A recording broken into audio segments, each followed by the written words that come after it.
안녕하세요. 생생법률쇼 진행을 맡은 양지민입니다.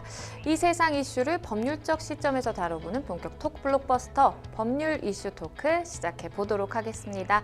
오늘 제 옆에는요, 장윤미 변호사님 자리하셨습니다. 안녕하세요. 네, 안녕하세요. 네, 한 주 동안 잘 지내셨어요? 네, 한 주 동안 잘 지냈고 정말 많이 바쁘시죠? 예, 그렇게 바쁘진 않고요. 날씨가 너무 추워져서 맞아요. 제 주변에 뭐 감기, 독감 걸리시는 분들도 많은데 또 코로나 걸리시는 분들도 요새 많더라고요. 요새 유독 많아지신 것 같더라고요. 다들 건강에 유의하시기 바랍니다.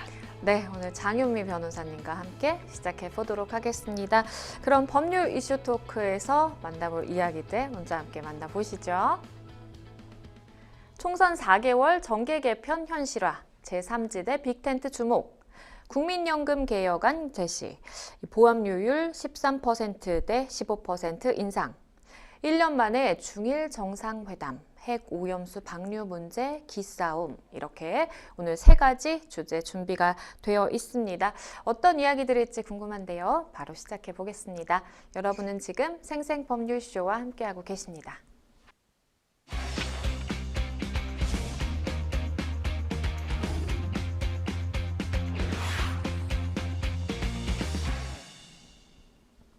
네, 법률 이슈 토크 본격적으로 시작해 보겠습니다. 오늘 저희가 준비한 첫 번째 주제는요. 총선 4개월 정계 개편 현실화, 제3지대 빅텐트 주목입니다. 내년 총선을요, 4개월여 정도 이제 앞두고 정계 개편 움직임이 정말 현실화되고 있습니다. 먼저 대표적인 비명계인 오선 의원이죠. 중진 이상민 더불어민주당 의원이 이 국민의힘과 접촉을 하면서 이 국민의힘 입당설에 점점 촉각이 좀 곤두세워지고 있습니다. 그렇습니다. 5선 중진이거든요. 네. 말 그대로 민주당에서 한 번 더 국회의원을 하면 국회의장직에 도전을 할 수 있는 그런 선수가 높은 의원인데요. 지금 사실상 국민의힘 입당 초읽기에 들어갔다 이런 전망이 나오는 것 같습니다. 오늘 한 라디오 방송에 출연해서는요. 네. 일단 이렇게 이야기합니다. 지금 탈당한다라는 전망이 나오고 있는데 어떤 입장이시느냐라고 했을 때 나가고 싶은 마음이 꿀떡 같다. 예, 굴뚝 같다를 이제 이렇게 표현했는지는 잘 모르겠는데요. 그리고 민주당에 대해서는 좀 쓴소리를 던졌습니다. 네. 정남이도 떨어졌고 본인은 이제 굉장히 진저리가 난다 이렇게 평가했는데요. 그러면서 이제 탈당의 이유에 대한 질문을 받고서는요. 민주당이 이재명 사당이 됐다라고 좀 평가절하했습니다. 그래서 당내에서 이제 민주주의가 많이 좀 펼치기가 어렵고 당내에서도 숨 쉴 공간이 거의 없다시피 하다라고 네. 이제 비판의 목소리를 세게 냈고요. 이런 여러 의견을 종합해서 마지막에 묻습니다. 진행자가. 어떻게 탈당을 하실 것 같다. 잔류를 민주당이 하는 것보다는. 그러니까 그렇다라고 부인하지 않았습니다. 그리고 그 시한에 대해서도 못 박았는데요. 일단 12월 초까지는 말씀드리겠다라고 해서 벌써 11월이 훌쩍 지났잖아요. 그래서 국민의힘에 입당하는 부분이 거의 임박했다라는 정치적 관측이 나오고 있습니다. 그러게요. 이게 그냥 뭐 내부적으로 어떤 회의에서 나온 이야기도 아니고 이렇게 공개적으로 발언을 이런 정도의 수위로 할 정도라면 사실상의 이제 탈당은 예정된 수순이겠다라는 좀 생각도 드는데요. 이상민 의원은 21일 국민의힘 혁신위원회 주최 행사에서 한국 정치의 문제점과 또 개혁 방안 등에 대해서 강연을 한다고 합니다. 혁신위는 이 의원에게 중진으로서의 좀 경험을 이야기해달라라면서 먼저 이제 강연을 요청한 것으로 지금 알려졌는데요. 이걸 계기로 그동안 이 물밑에서 거론되어 이 의원의 국민의힘 합류 논의가 뭔가 더 공식화가 될지 지금 많은 사람들이 관심을 기울이고 있는 그렇습니다. 아무래도 이 탈당을 하고 국민의힘에 입당하는 하나의 전초전이 되지 않을까 싶고 분기점이 될 것으로 보이는데요. 네. 바로 내일입니다. 21일. 지금 대전 유성구가 이상민 의원의 지역구인데 네. 대전에서 국민의힘 혁신위가 토론회를 개최합니다. 거기에 강연자로 이상민 의원을 모신 건데요.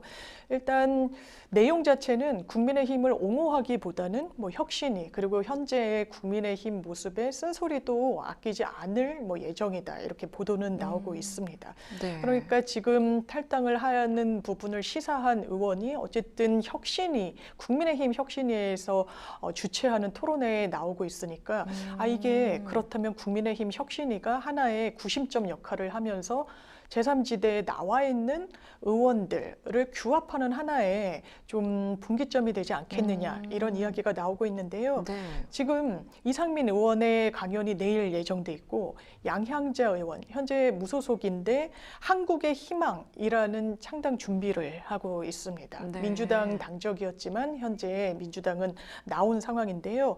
혁신위는 이상민 의원 이후에는 이 양향자 의원의 초청 토론회도 예정하고 있다라고 합니다. 그러니까 뭔가 한때 민주당에 몸담았었지만 민주당의 각을 세우고 이제 탈당을 한 현역 의원들과의 어떤 교집합을 국민의힘 그러네요. 혁신위가 이제 만들어가고 있는 그런 형국이다 이렇게 볼 수 있겠습니다.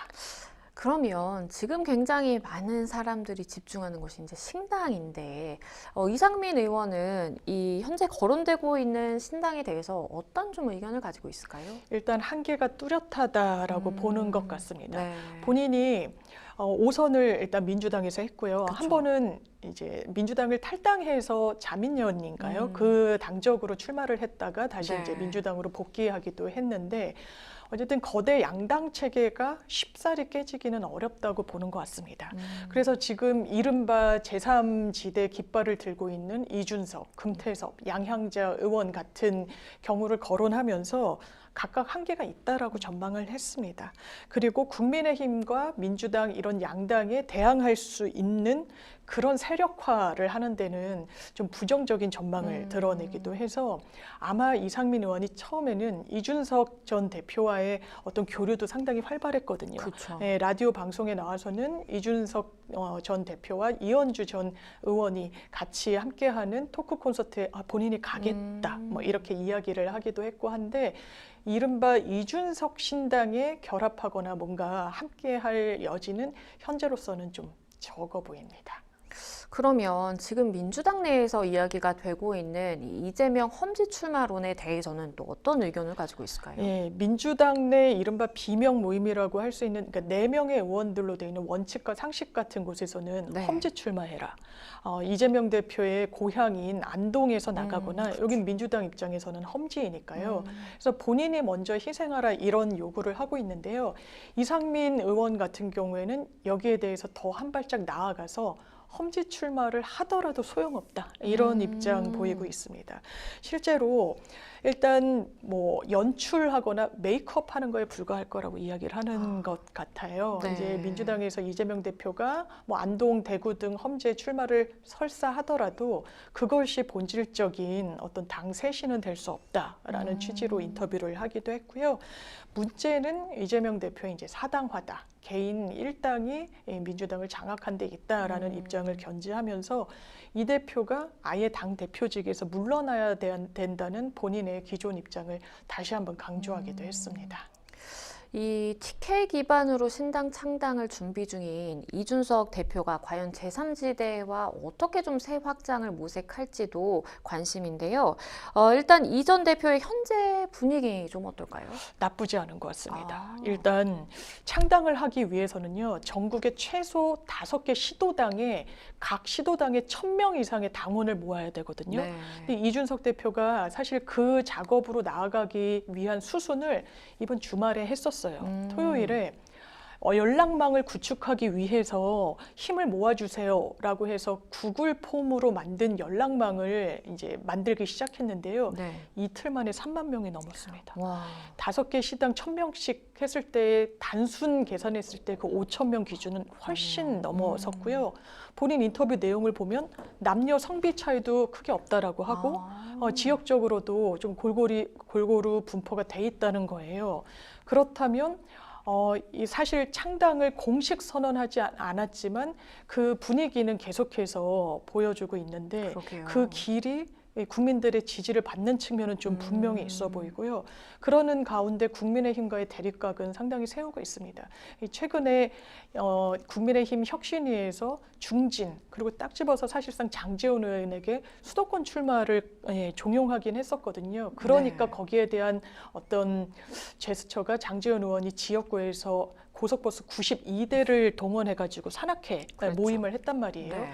이걸 빗대서 이준석 전 대표는 나는 온라인상에서 920대의 관광버스 구축하는 순간까지 노력하겠다. 이렇게 이야기를 했어요. 네. 그러면서 뭔가 독자 세력화를 하고자 한다는 그 움직임은 더 가시화되고 가속화되고 있는 것 같습니다. 이 사실상의 창당 발기인 모집으로 이 전 대표가 정치 세력화에 본격적으로 이렇게 나서면서 이 전 대표의 신당 그리고 금태섭 전 의원의 새로운 선택 또 양향자 의원의 한국의 희망 연대 가능성은 과연 좀 어떻게 될 것인가 많은 분들이 주목을 하고 있어요. 어떻게 보세요? 그렇습니다. 워낙에 언론 주목도가 높다 보니까 한 언론 보도에는요, 이준석 전 대표 그리고 양향자 의원과 금태섭 전 의원이 이제 모처에서 회동한다 이런 좀 전망 기사가 나오기도 했는데 이 부분은 당사자들이 아니라고는 했습니다. 그렇지만 이 김종인 전 비대위원장을 연결고리로 해서 이준석 전 대표가 금태섭 의원을 수차례 만나고 있는 것은 사실이고요. 네. 다만 금태섭 의원은 젠더 이슈 등에 있어서 이준석 전 대표를 갈라치게 한다. 여성 혐오를 이제 조장하는 측면이 있다라고 꾸준히 비판을 해온 측면이 있어서 그쵸. 이게 정책적으로는 연대가 과연 가능할 것인가라고 하지만 그 부분에 대해서도 사실 뜻을 모을 수 있다라고 좀 전향적인 입장이 나오고 있는 것 같습니다. 그런데 오늘 이준석 전 대표의 라디오 인터뷰를 들어보더라도 금태섭 의원을 계속 만나고는 있지만 본인과 생각이 또 다른 부분도 적지 않다라는 취지로 이야기를 해서 네. 결국에 신당을 창당했을 때 금태섭 전 의원과 같이 할 것인가는 아직까지는 좀 물음표로 남아있는 상황인 것 같습니다. 그럼 이분은 좀 어떨까요? 이 12월 결심을 밝힌 유승민 전 의원은 어떤 행보를 보이고 있을까요? 이른바 정중동 행보인 것 같습니다. 네. 사실 처음에는 언론에서도 유승민, 이준석 신당이다 이렇게 명명을 했었는데요. 네. 지금은 그냥 이준석 신당이라고 하거든요. 아마 유승민 전 대표와의 기류는 다소 달라서인 것 같은데요. 유승민 전 대표는 최근에 인유한 혁신위원장을 만나기도 했습니다. 아주 신사적이더라. 이렇게 좀 칭찬을 인유한 그렇죠. 위원장으로부터 듣기도 했는데 네. 본인이 국민의힘에 잔류하는 세 가지 조건을 내걸었다라고 합니다. 하나는요, 대통령의 당무에 개입하지 말 것, 그리고 대통령과 당의 수직적 관계를 개선할 것, 마지막으로는 김기현 지도부 교체를 요구했는데 이 세 가지 다 유승민 전 대표가 원하는 그런 기준으로까지 변모가 있을 것인가는 상당히 의문이어서 네. 만약에 12월 정도가 되면 뭔가 다른 움직임, 탈당 등도 열어놓고 어떤 움직임이 현실화되지 않을까 싶기는 한데요. 또 본인이 바른미래당을 창당하면서 결과적으로는 실패한 또 과거의 경험이 그렇죠. 있기 때문에 쉽사리 신당 창당에 또 착수하지 않을 수도 있다라는 전망 또한 우세한 것 같습니다.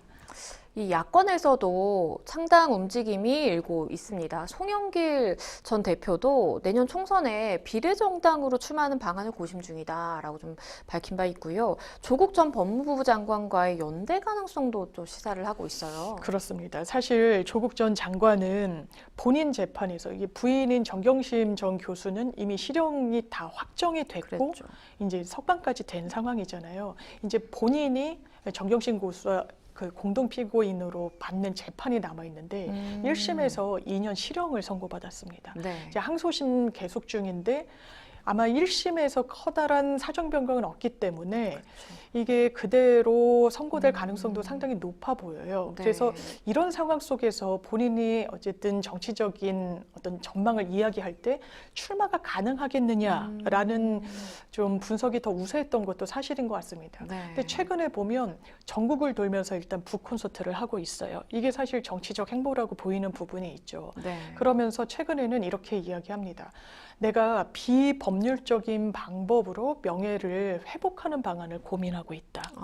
왜냐하면 법률적인 방법으로는 부인 같은 경우에는 대법원까지 가서 확정이 됐고요. 본인도 지금 항소심 형사재판을 받고 있기 때문에 그것과는 무관하게 비법률적 방식의 명예회복, 총선 출마 내지는 본인이 선수로 등판하지 않더라도 뭔가 세력화를 하고 신당을 창당하는 거 아니겠느냐라는 네.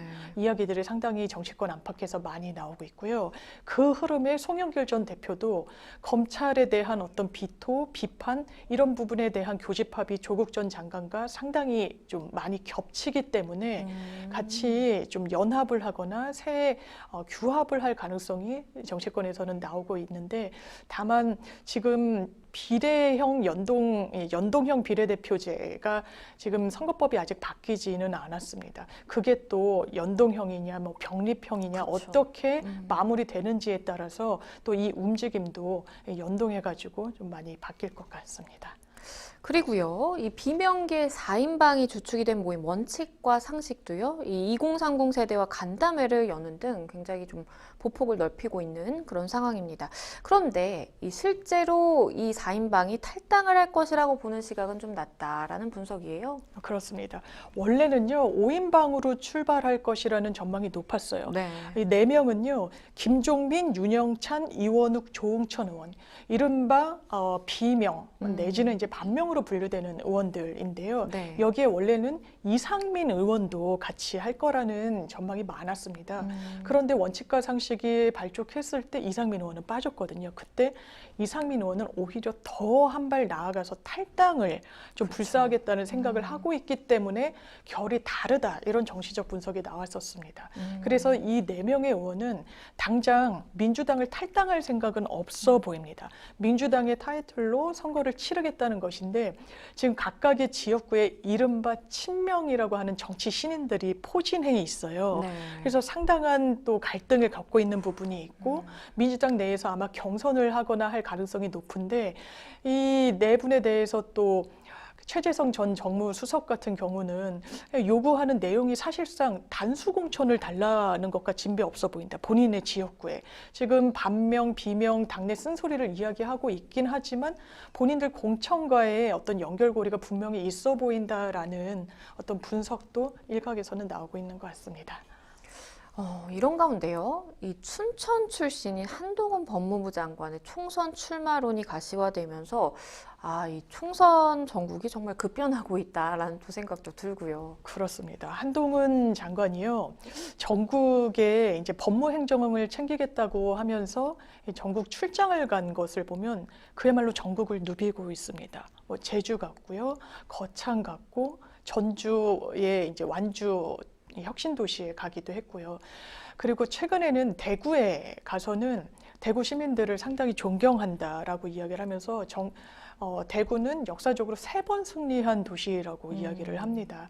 먼저 6.25 때 탈환되지 않았다는 점, 그리고 산업화에서 승리했다는 점, 나아가서 더위와 싸워 이겼다, 뭐 이렇게 이야기하기도 했는데, 네. 사실 대구와 한동훈 전 장관은 어떠한 연결고리도 없습니다. 네. 본인이 춘천 출신이라고 하는데 이제 아버지 고향이 강원도인 것으로 알고 있고요. 네. 대구에서는 본인이 검찰 시절에 근무하거나 했던 적은 없습니다. 윤석열 전 대통령은 대구에서 근무했던 전력이 있죠. 그러면 대구를 갔을 때도 이거는 정치적 행보구나. 이준석 전 대표가 나 대구에서 출마할 수 있다. 신당 창당의 거점을 대구에서 마련할 수 그렇죠. 있다라는 취지로 이야기하면서 대구에 공을 들이니까 거기에 대한 맞불 성격이 또 분명히 있어 보입니다. 거창구치소 개소식을 할 때는요, 이렇게 이야기합니다. 내가 거창에는 처음 왔지만 벌써부터 거창이 좋아지려고 한다. 그러니까 본인이 일개 법무부 장관 이런 표현을 추미애 전 장관한테 썼었는데, 네. 이제 한 법무부 장관의 법무행정을 챙기는 언사로는 이거 너무 정치적 의미를 많이 좀 담고 있다라는 생각을 지울 수가 없어요. 그리고 앞으로도 뭐 대전, 울산 계속해서 전국을 그렇죠. 누비겠다라는 것이고, 또 이런 행보가 당연히 정치적 파장을 낳을 것인데 대통령의 사실상의 허락 없이는 할 수 없을 거다, 이런 전망도 나옵니다. 네. 때문에 뭔가 대통령실과의 교감하에 차기 총선을 좀 준비하는 것 아닌가, 이런 전망이 나오고 있고요. 네. 사실상 오늘 언론 보도를 보더라도 본인이 출마 결심을 굳혔다, 이렇게 나오고 있고요. 뭐 종로를 나갈 것인가, 아니면 비례대표로 나갈 것인가, 아니면 비교적 이 승리가 장담되는 강남 서초권으로 나갈 것인가, 여러 시나리오가 언론을 통해 타전되고 있습니다. 이 정치권에서는요, 이 제3신당의 파괴력에 대해서 저마다 다른 좀 시각들을 내놓고 있는 그런 상황인데요. 그럼 변호사님이 보시기에 좀 어떻게 보세요? 사실 이준석 신당에 대해서도 상당히 언론이 관심을 많이 갖는 게 사실인 것 같습니다. 그렇죠. 그런데 한 언론이 이렇게 제목을 달았더라고요. 신당 창당 설은 이준석에게 유리하고 신당 창당은 불리하다. 이게 어떤 의미인가 짚어보면 신당 창당을 할까 말까 하루에 1%씩 올라간다. 당이 변하면 내가 안 하겠고 당이 변하면 내가 다시 비대위원장을 맡을 수도 있다. 대단히 좀 전략적으로 움직이는 측면이 그렇죠. 있다라는 겁니다. 이렇게 설에 머물 때는 정치적 체급이 계속 커진다는 그렇죠. 거예요. 근데 실제로 신당 창당을 했을 때 이 주목도가 지금과 그대로 유지될 것인가? 많은 분들이 물음표를 치고 있습니다. 금태섭 전 의원 같은 경우에도요, 민주당을 탈당해서 신당 창당을 하겠다고 이야기했을 때 네. 엄청 언론의 주목을 받았어요. 그렇죠. 근데 막상 신당 창당 이야기를 할 때는 그렇게 큰 주목을 받지는 못했거든요. 그래서 아무래도 양강 구도를 깨기에는 부족한 거 아닌가. 지금 제3지대 이야기가 계속해서 나오는 건 이른바 난 국민의힘도 싫고 민주당도 싫다라고 하는 무당층, 이른바 중도층의 그 표심이 어느 때보다 높이 나오고 있기 때문인데 그것을 고스란히 담아낼 수 있을 것인가. 왜냐하면 종전의 제3지대를 보면요. 최소한 대선주자급 인물이 있었고 새몰이가 가능했고 현역 의원들이 결합을 했었습니다. 그런데 과연 지금 논의되고 있는 제3지대, 제3지대에서 창당 준비 중인 신당들이 그런 모습이 구현될 수 있을까는 좀 의문의 측면이 있어서 큰 바람으로 이어지기는 좀 역부족이지 않을까 생각이 됩니다. 네, 정말 이 하루하루가 바뀌면서 계속해서 이 정계 개편이 좀 이어지는 것 같습니다. 총선 앞두고요, 제3지대 빅텐트 주목이라는 주제로 이야기 나눠봤습니다. 여러분은 지금 생생법률쇼와 함께하고 계십니다.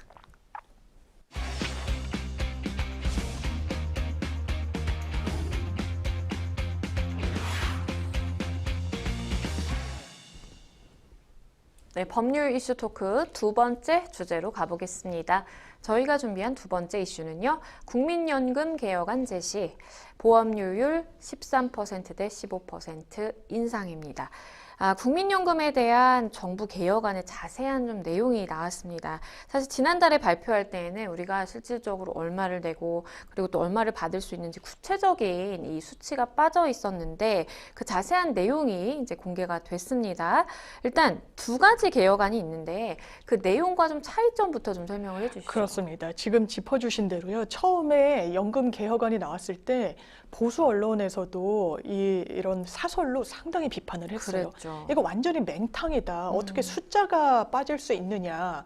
이제 문재인 전 대통령 때는 그러니까 네 가지 안이 수치를 담아가지고 나왔었거든요. 네. 이제 그거에 대해서도 언론은 이게 딱 하나의 안을 확정하지 못하고 네 개의 경우의 수를 나눠서 마무리를 짓지 못하니까 비판을 했는데 윤석열 정부 들어서는 아예 수치가 빠지니까 이걸 어떻게 구체화하겠다는 것이냐. 상당한 여론의 문매가 있었습니다. 그래서 나온 것이 지금 두 가지 개혁안인데요. 네. 먼저 1안을 살펴보면 보험료율을 현행 9%에서 13%로 올리고 소득 대체율을 7.5%포인트가량 높이겠다라는 건데요. 이게 소득 대체율 이러면 상당히 어렵잖아요. 네. 이제 보험료율이라는 건 지금 내가 받고 있는 월급에서 아니면 내가 벌고 있는 소득에서 얼마를 국민연금 비용으로 낼 것인가에 대한 거라고 보시면 되고요. 네. 소득 대체율은 내가 그러면 국민연금을 수령할 수 있는 나이가 됐을 때 내 종전의 소득 대비 얼마를 받을 수 있을 것인가 이렇게 생각하시면 됩니다. 그래서 지금 말씀드린 1안을 다시 보면요. 지금 보험료율을 9% 내고 있는데 월급에서 13%로 올려야 된다.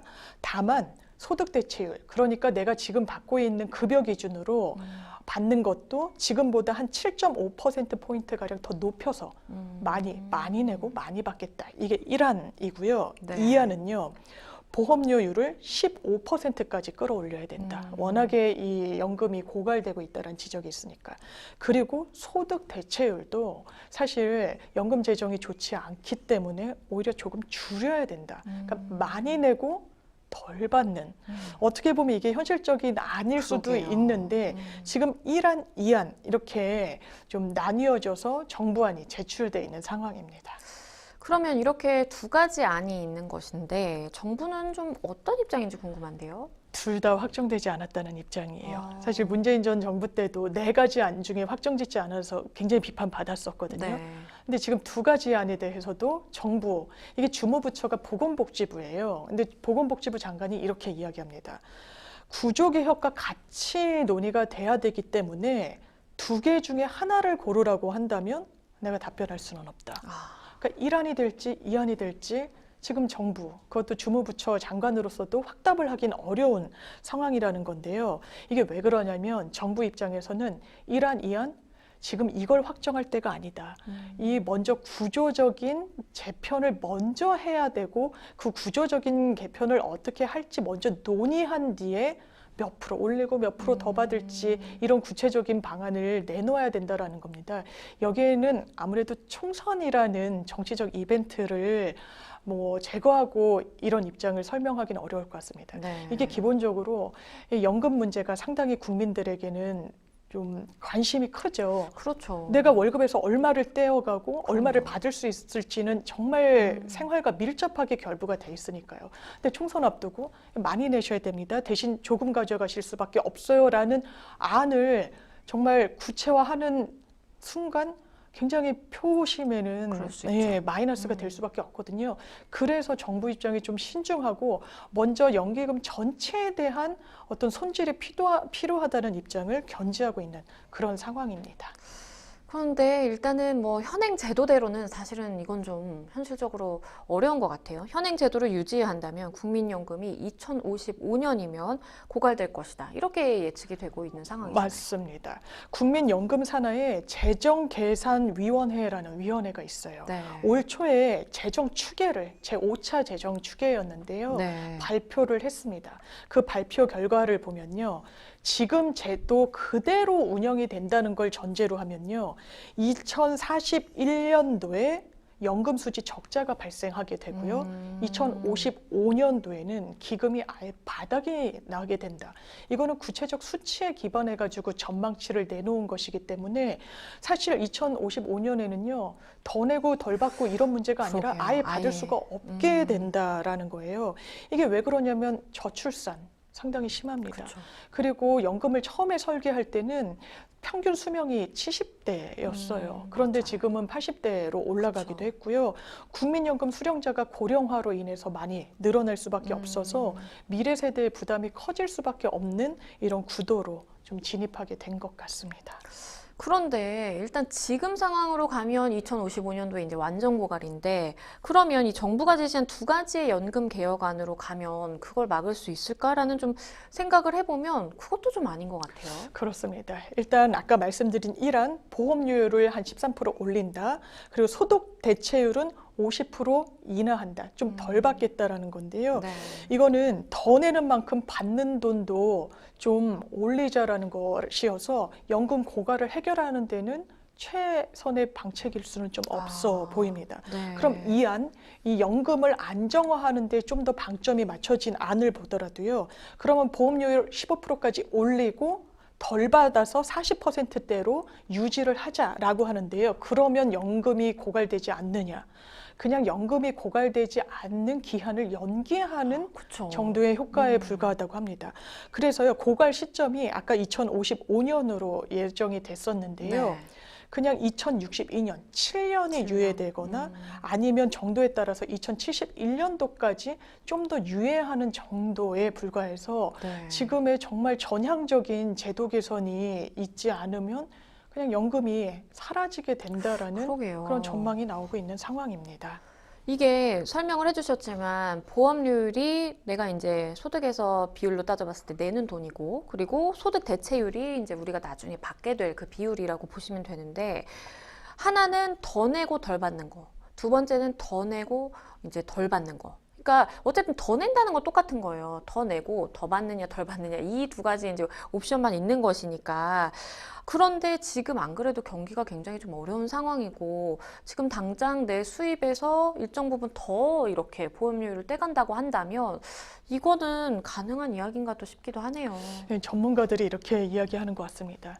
이런 공적 연금 제도가 이제 미국에서 대공황 때 도입이 됐다라는 네. 거예요.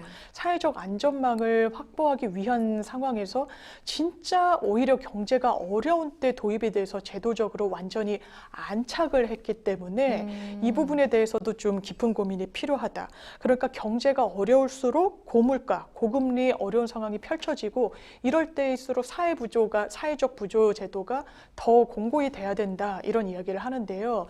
사실 가치나 이념은 그럴 수 있겠지만 네. 실질적으로 내야 되는 국민들 입장에선 상당히 그쵸. 부담이 되는 것도 사실이거든요. 그래서 보험료 인상을 한꺼번에 하는 건 현실적으로 어렵지 않겠느냐 이런 이야기가 나옵니다. 지금 계속해서 경제 상황은 좋지 않습니다. 네, 말씀드렸다시피 물가 고공행진이고요. 금리도 계속 오를 수밖에 없는 구조인 거죠. 소득은 거기에 못 미치게 실질 임금은 사실상 삭감되고 있는 그런 국면이어서 뭔가 이게 국민들에게 더 내라, 나중에 더 받을 수 있도록 제도 개선하겠다 이런 말만으로는 구체적인 연금 확보책이 마련되지 않는 이상 사실상 허울에 불과한 거 아니냐라는 전문가들의 지적도 많이 나오고 있는 그런 상황입니다. 그러게요. 이게 참 어려운 문제인 게 나중에 내가 이제 얼마를 받을지 이 부분도 이제 굉장히 중요한 부분이지만 당장 내 지갑에서 얼마가 나가는지도 또 굉장히 중요한 문제이기 때문에 이게 좀 어려운 문제예요. 일단 직장 가입자 같은 경우에는 직장과 본인이 이제 절반씩 나눠서 이렇게 내게 될 것이고 자영업자라든지 아니면 지역 가입자 분들 같은 경우에는 본인이 이제 다 부담을 해야 될 텐데 그 중에 자영업을 하시는 분들의 입장에서는 만약에 내가 이제 직원이 있을 때 그럴 때는 사실은 내가 직장 가입자로서 뭔가 직원과까지 더 이제 부담을 해야 되는 그런 또 상황이 있기 때문에 이게 부담이 좀 이중이 되는 거 아닌가라는 생각도 들고요. 맞습니다. 같은 국민이고 그런 국민연금에 가입이 돼 있다고 하더라도 처한 상황 그리고 본인이 자영업자인지 그쵸. 아니면 급여소득자인지에 따라서 굉장히 좀 상황이 달라질 수밖에 없습니다. 일단 보험료 인상이 불가피한 거는 전제해야 될 것 같아요. 네. 그러면 그 부담이 어느 계층에게 더 많이 갈 것이냐. 이거는 집단마다 다를 수밖에 없거든요. 일단 직장 가입자 같은 경우 이제 급여소득자 분들이신 거죠. 네, 그쵸. 이런 경우에는요. 인상이 되더라도 절반은 기업이 부담을 합니다. 네. 절반은 근로자가, 절반은 회사가 이렇게 책임을 지기 때문에 상대적으로 부담은 덜 할 수 있어요. 그런데 지역 가입자들은 다릅니다. 인상이 되는 대로 고스란히 그 부담은 스스로 안게 될 수밖에 없거든요. 네. 그런데 지금 자영업자들 상황이 좋느냐? 그렇지 않죠. 않아요. 우리는 자영업 비율이 상당히 전체의 경제에서 차지하는 포션이 크기도 하고요.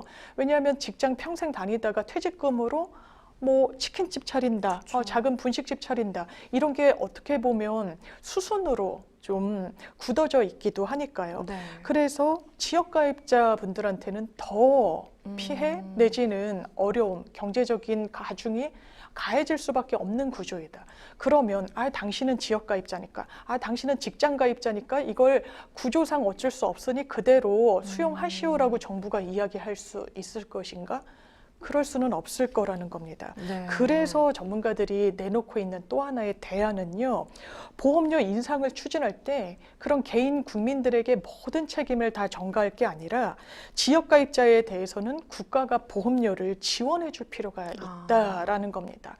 갑자기 늘어나는 비용, 이게 소득이 늘어서 징수되는 세금 같은 게 아닌 거거든요. 그냥 정부가 기금 운용을 좀 방만하게 해서 그 부담을 국민들에게 떠안도록 하는 그런 상황이기 때문에 여기에 대해서 특별히 더 부담을 안을 수밖에 없는 구조에 있는 지역 가입자들에 대해서는 정부 지원 내지는 보조가 어느 정도 불가피한 거 아니냐라는 이야기가 있습니다. 그래서 지역 가입자도 또 농촌과 도시 많이 다르다는 다르죠. 거예요. 여기에 대한 또 세밀한 정책 수립도 필요하다고 전문가들은 입을 모아서 설명하고 있습니다.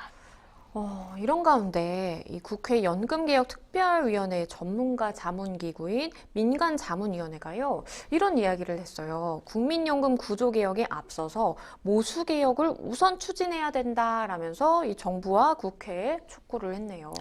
이게 모수개혁 이러면 또 상당히 어려운데요. 네. 저희가 지금 말씀드렸던 보험률과 소득 대체율, 그러니까 내 소득에서 얼마를 더 낼지, 그리고 내가 지금 받고 있는 소득에서 나중에 얼마를 더 받을지, 이런 그 율, 구체적인 수치부터 잡고 가야 된다. 이 이야기가 국회 연금개혁특위 전문가 자문기구 내부에서 나온 것이에요. 그러니까 정부 입장은 앞서 말씀드렸다시피 여러 이제 총선 등 정치적인 상황도 고려를 안 할 수는 없으니까 그러게요. 이 전반적인 틀거리를 들여다보고 수치 미세 조정에 들어가자 이런 입장이지만 국회에 꾸려진 특위 산하 민간 전문가들 그룹이거든요. 네. 거기에서는 그럴 새가 없다라고 이야기를 하고 있는 겁니다. 그래서 지금 말씀드린 모수개혁, 구체적으로 얼마를 더 낼지, 얼마를 덜 받을지 솔직하게 이제 논의하고 수치를 굳혀야 된다. 이런 입장을 내놓고 있는데요. 이거는 네. 정부 여당의 입장과는 완전히 반대되는 입장입니다. 그러면서 당정도 이거 숫자라고 하면 사람들이 당장 계산이 가능하잖아요. 그쵸. 내가 지금 얼마 내는데 앞으로는 얼마를 더 내야 되는구나. 지금 시점으로 하면 내가 얼마 수령할 수 있다라고 산정되는데 이 돈도 못 받는구나. 그러면 이게 정부로서는 상당히 조심스럽단 말이에요. 그렇겠죠. 그래서 당정은 일단 구체적인 수치를 언급하는 것 자체를 상당히 좀 조심스러워하고 있는 건 맞습니다. 그렇지만 우리 특위도 임기가 있다. 그래서 우리가 이러한 틀을 왜 초빙을 한 거냐. 이런 부분에 대한 개혁 어떤 입장을 전문가들로부터 받기 위해서, 귀담아 듣기 위해서 만들어진 기구 아니냐. 우리의 입장은 이거는 좀 솔직해질 필요가 있다. 네. 이걸 국민들께 정확하게 설명드리고 사회적 합의를 이끌어내야 된다. 뭐 전반적인 틀거리 구조조정 이런 거는 과거부터 나왔던 부분이기 때문에 네. 이 부분에 대한 그러니까 정확한 수치를 건드리는 것이 좀 시급하다. 이렇게 입장이 조금 갈리고 있는 그런 상황입니다. 그러니까 말씀을 해주신 것처럼 이렇게 민간자문위원회가 모수개혁부터 해야 된다라고 이야기를 하니까 사실 당정의 입장에서는 구조개혁이 우선이다라고 얘기를 했었는데 이게 정면 배치되잖아요. 네. 굉장히 좀 당황스럽겠어요. 그렇습니다. 일단 주무부처인 보건복지부 장관도요. 먼저 큰 틀거리부터 들여다봐야 된다라는 입장 재차 확인하고 있습니다. 네. 자문위와 정부의 입장, 생각이 다른 것은 사실이다. 이렇게 언급을 하면서요. 보험료율, 소득대체율 같은 모수조정 같은 경우에는 구조개혁과 같이 가야지 하나만 먼저 할 수 있는 건 아니다. 이렇게 못을 받기도 했고요. 네. 여당 특위 간사인 국민의힘 유기준 의원 같은 경우에도요. 모수개혁은 연금개혁의 필요 조건에 불과한 것이다. 그것이 뭐 반드시 선행돼야 되는 시급한 과제라고 볼 수는 없다라는 취지로 이야기를 하면서 정부 입장에 다시 한번 힘을 실어주기도 했습니다. 네. 그래서 이 부분에 대해서는 사실 여당 내 특위에서도 좀 입장이 갈리는 부분이 있고 전문가 집단은 이 이슈가 워낙에 또 시급하기도 하고 윤석열 정부의 4대 개혁안 중에 하나로 상당히 중요한 의제이기 때문에 네. 이 부분에 대한 좀 평행선을 좀 좁혀나가는 후속 작업에 착수할 수밖에 없어 보입니다. 아무래도 사실 국민들의 공감대 형성이 굉장히 좀 중요할 것 같은데요. 연금 개혁을 하려면 이제 국민들의 지지를 먼저 받아야 되는 것이고, 그럼에도 불구하고 이게 사실 25년째 개혁이 어려운 이유가 분명히 있지 않을까라는 생각이 드는데요. 변호사님께서는 마지막으로 앞으로 어떻게 될 거라고 보세요? 이게 사실 여야 할 것 없이 유권자들 눈치를 너무 많이 봤던 측면은 있는 것 같습니다. 네. 어떤 국민이 선거 앞두고 돈을 더 내야 되고 소득이 는 것도 아닌데 나중에 노령을 대비하기 위해서 냈던 국민연금을 덜 받는다라고 하면 좋아하겠어요. 그러게요. 그러니까 이거는 사실 정말 강건한 개혁 의지가 없다면 국민연금 개혁을 하는 건 상당히 어렵거든요. 네. 그리고 천문학적 액수의 지금 고갈 예측이 되고 있는 상황에서 윤석열 대통령이 이미 그 칼을 빼든 만큼 마무리를 정말 현실적으로 어떤 표의 이해 득실을 따지지 않고 또 이런 어려운 길의 개혁을 완수해낸다면 이걸 또 유권자들이 평가할 수 있는 것이거든요. 그렇기 때문에 어떻게든 이번 정부에 들어서는 마침표를 반드시 찍어주기를 좀 기원해 보겠습니다. 네, 두 번째 법률 이슈 토크 국민연금 개혁안 관련된 이야기 나눠봤습니다. 여러분은 지금 생생법률쇼와 함께하고 계십니다.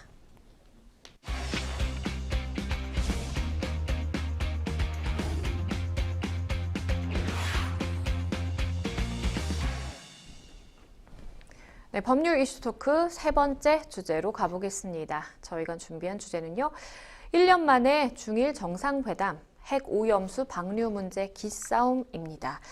시진핑 중국 국가주석과 기시다 후미오 총리가 미국의 샌프란시스코에서 에이펙 정상회의 참석을 계기로 1년 만에 정상회담을 했습니다.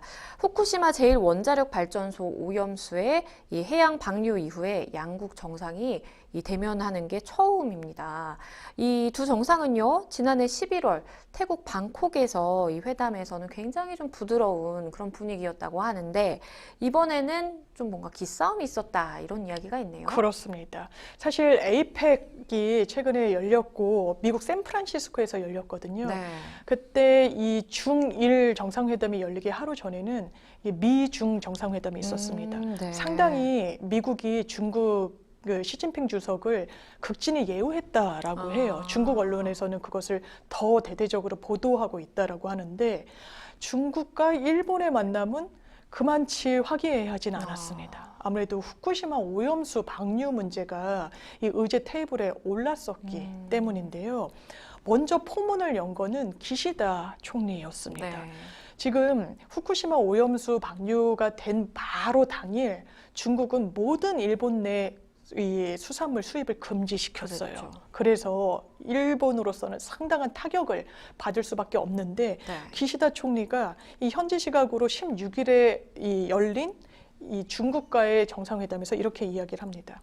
오히려 과학에 근거의 전문가에게 검토를 맡겨야 하고 국제원자력기구 IAEA 등에 따르면 오히려 문제가 없다라고 이야기를 하기 때문에 그러한 국제기구의 권위 그리고 독립성을 존중해야 된다. 이 말인 즉슨 수산물 수입 재개를 하라는 거죠. 그러면서 사실상 이 부분에 대해 선공을 이제 한 것인데요. 네. 여기에 대해서 시진핑 주석의 입장은 단호했습니다. 일본이 상당히 꺼려하는 용어가 핵 오염수라는 그렇죠. 단어예요. 그래서 우리나라에서도 이제 국민의힘이 핵 오염수가 아니라 처리수로 뭐 불러야 된다. 이게 상당히 논란이 되기도 했었는데 이게 일본에서는 핵 오염수라는 용어를 쓰지 않거든요. 정부에서.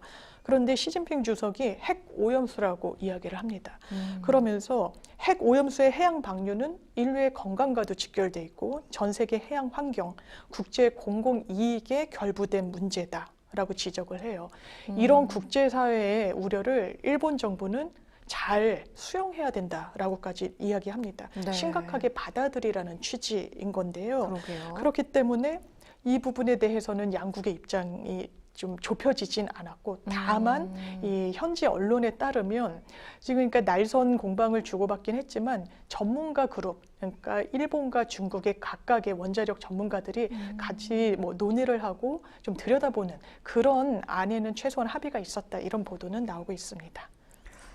일본 내에서는요, 이번 회담을 앞두고 과연 이 기시다 총리가 중국의 수산물 금수와 관련해서 시 주석의 뭔가 좀 전향적인 태도를 이끌어낼 수 있을지 여기에 굉장히 좀 관심이 모였다고 하더라고요. 언급을 해주신 것처럼 앞서서 일본 정부가 이 후쿠시마 제1원자력발전소 방사능 오염수를 이 바다에 방류를 하니까 중국은 바로 반발을 해서 같은 날 일본산 수산물 수입을 전면 금지를 했죠. 그런데 이제 이후에 이 중국의 일본산 수산물 수입액이 1년 전보다 한 99%가량 줄었다고 해요. 그러니까 일본 입장에서는 사실 좀 강하게 나가기 어려운 좀 그런 상황으로도 보이고요. 그렇죠. 99%는 이제 반토막도 아니고 거의 이제 수입을 안 그쵸. 한다고 보면 되잖아요.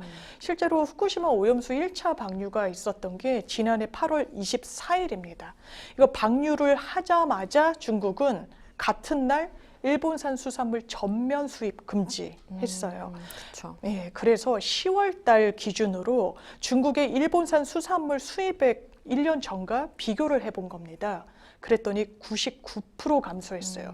이거를 숫자로 말씀을 드려보면요. 네. 이 후쿠시마 오염수 방류를 한 이후에 중국으로 건너간 일본산 수산물의 가격은 4억 3천만 원 정도입니다. 일본 돈으로 5천만 엔 정도인데 이게 얼마나 급감한 수치냐면요. 오염수 방류 전인 지난해까지만 해도 일본이 중국에 수출하는 수산물은 871억 원에 7,546억 원이었어요. 7,500억 원이 넘는데 네. 이게 4억 원으로 떨어진 거예요. 그러게요. 그러면 일본의 이런 수산물 업종에 종사하는 뭐 어민들 그렇죠. 굉장히 타격을 받을 수밖에 없고 지금 기시다 총리 일본 내 지지율이 20%대이거든요. 네. 뭐 여러 실정이 겹쳐서이기도 하겠지만 이게 후쿠시마 오염수에 대해서 자국 내에서도 반론이 만만치 않은데 거기에 따른 대안을 모색하고 있지 못한 데도 있는 것 같습니다. 네. 그래서 에이펙에서 열린 이 중국과의 정상회담을 하나의 지렛대로 삼고자 했던 것으로 보이는데 중국은 뭐 꿈쩍하지 않고 있는 그런 상황입니다.